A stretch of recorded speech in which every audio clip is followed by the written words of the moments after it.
welcome to King's Kids. It's me, Kath, and here's Turbo. And we've got a special guest, Jonah, with us today. We were so impressed with everything that you got up to this week that we decided to send a chocolate bar in the post to everybody who got involved. Let's take a look. Jesus is amazing! Jesus, you're incredible! I'm the superhero! Jesus, you're wonderful! Jesus is amazing! Jesus, you're amazing! God is a Superman! Jesus is our best friend!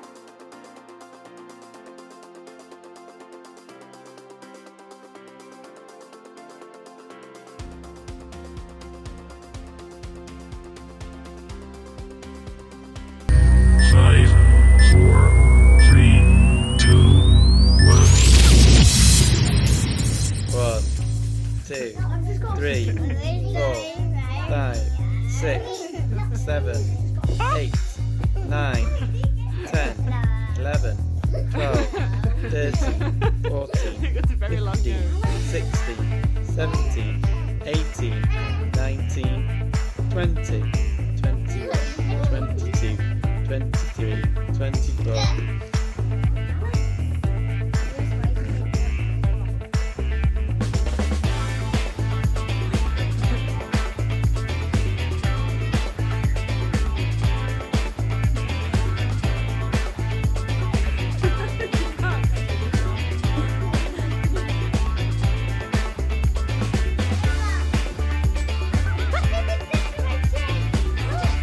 He's just talking, it's still there.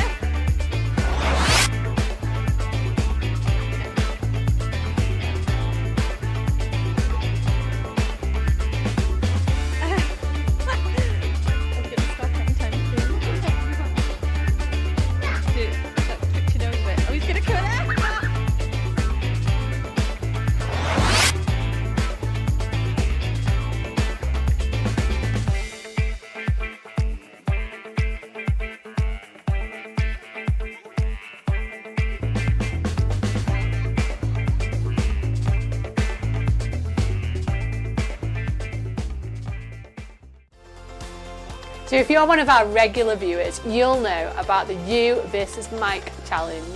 And I am proud to announce the score is 2-1. Woohoo! To you, because you are in the lead. Mike's got a really good challenge this week because he's trying so hard to beat you. Let's take a look. Hello, and welcome back to You versus Mike. Massive well done for last week's challenge. You all utterly defeated me so badly. I'm a little bit embarrassed by how badly I did that last week. So well done to all you, and well done for completing the challenge. What you're going to need for this challenge is a cup and some scrap paper. Not your homework. You need to give that to your teachers. And what we're going to do is we're going to turn scrap paper into balls, and we're going to throw them into this cup at a social distance of 2 meters. We'll have 30 seconds to see how many we can get into this cup. The winner is the person with the most scraps of paper in the cup at the end.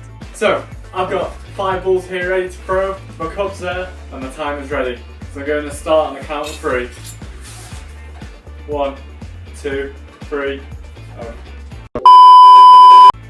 1, 2, 3, go! Yes! Yes! Yes!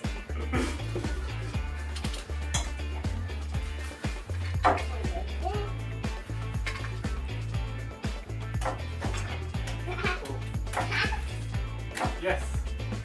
Yes!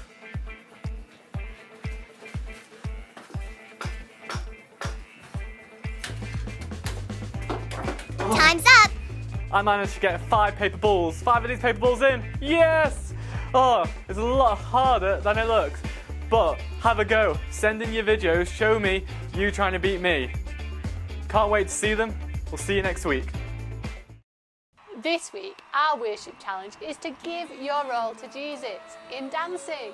We'd love to see some of your crazy dance moves, maybe even cartwheels or flossing, whatever dance moves you think best show you giving your all to Jesus. We've got the perfect song, so remember, we'd love to check out your videos.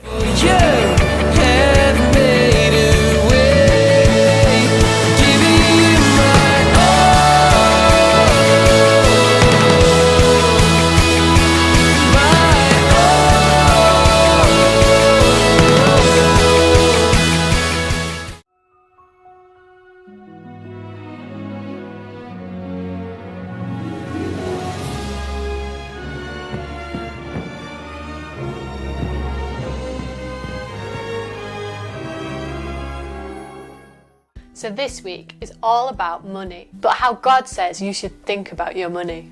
So question 1, and I'd love to hear your answers, so why not send them to me? But what would you do if you got given £1 million? £1 million with no catch? Take a pause, and if you've got some people with you in the room, why not chat about it? Or you can record them and send them. Okay, so what did you say? Did you want to buy a house, a new games console, a car, a pet, a pony? What was it? What did you want to buy? Or did any of you think about giving any of your money to God? God wants us to care more about His kingdom than we do about money. He wants us to put His kingdom first, before money. Let's read a story about that. One day, Jesus was telling people about God's kingdom. God's kingdom is wherever God is king, Jesus told them. It's wherever God is in charge. It's where He fills your heart up with His forever happiness, and you stop running away from Him and you love Him. But sometimes people couldn't understand things very well. So Jesus helped them by telling them stories called parables. Jesus said God's kingdom is like a hidden treasure. And then He told them this story. Once upon a time there was a man working in a field digging. So there he is digging, but what he doesn't know is that in the field there is buried treasure. So dig, dig, dig, clink, clank, clunk. Uh-oh, his shovel bumps into something hard. Hello, what's this? He picks it up, dusts it off. It's a chest. It's rusted and locked, but creak. He prizes it open, and what he sees inside takes his breath away. Beautiful, glittering, gleaming, twinkling, sparkling, precious jewels. It's a treasure chest. He wants that treasure. He needs to get the treasure. He must have the treasure somehow, even if he has to sell everything he has so he can pay for it. He quickly buries the treasure again, runs home and sells everything he has. He takes the money from the sale and goes to buy the field. Now he owns the field and the treasure that's buried in it. He runs back and digs up the treasure again. Jesus said, coming home to God is as wonderful as finding a treasure. You might have to dig before you find it. You might have to look before you see it. You might even have to give up everything you have to get it. But being where God is, being in His kingdom, that's more important than anything else in the world. It's worth anything you have to give up. Jesus told them, because God is the real treasure. God has a treasure too, of course, a treasure that was lost long ago. What was God's treasure? His most important thing, the thing God loved best in all the world. God's treasure was His children. It was why Jesus had to come into the world to find God's treasure and pay the price to win them back. And Jesus would do it, even if it cost Him everything He had. The man in the story sold everything he had for that treasure. He cared more about that treasure than he did about anything else he owned. And God wants us to care about His kingdom like that. Have you ever heard the story about the woman in the temple? Jesus is watching people bring their tithes and offerings. And He watches as all the rich men come and they give large amounts of sums of money. But then this old woman comes and she gives 2 really small copper coins. Jesus tells His disciples that this woman has given more than anyone else. You see, it's not about the amount you give, it's about the heart behind it. And you see, this woman was risking so much by giving those 2 coins. It was a big sacrifice to her. But yet, those rich people probably didn't even notice that their money was gone because they've got so much of it. So that was why the old woman's gift was worth more. So what about you? Do you care more about God's kingdom or money? How many of you get pocket money? And how many of you have ever given any of it to God? It's so good to give our money to God. Now, the Bible talks about giving 10% of everything you have to God. Now, 10%, if you're not good at maths like me, is a bit like 10p out of every pound.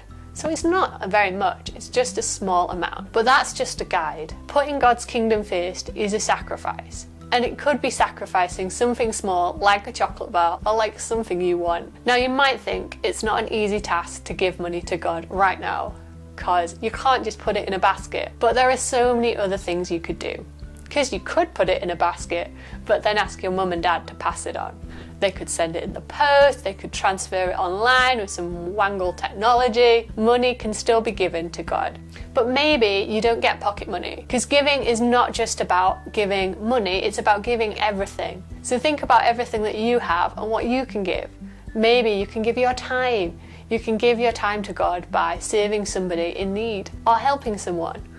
Or maybe you can give your crafts. You've made all these fantastic looking pictures of art, so why not give some of them to serve God? And serving God could mean helping someone else, bringing a smile to someone's face. The challenge today is to consider how you can put God's kingdom first.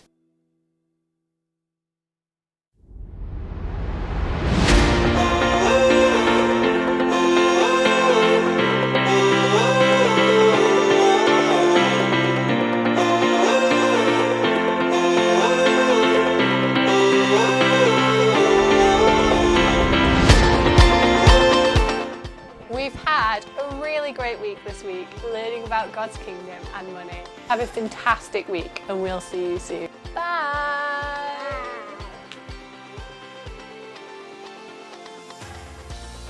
Where does it go? Here. No. This. I'm not winning.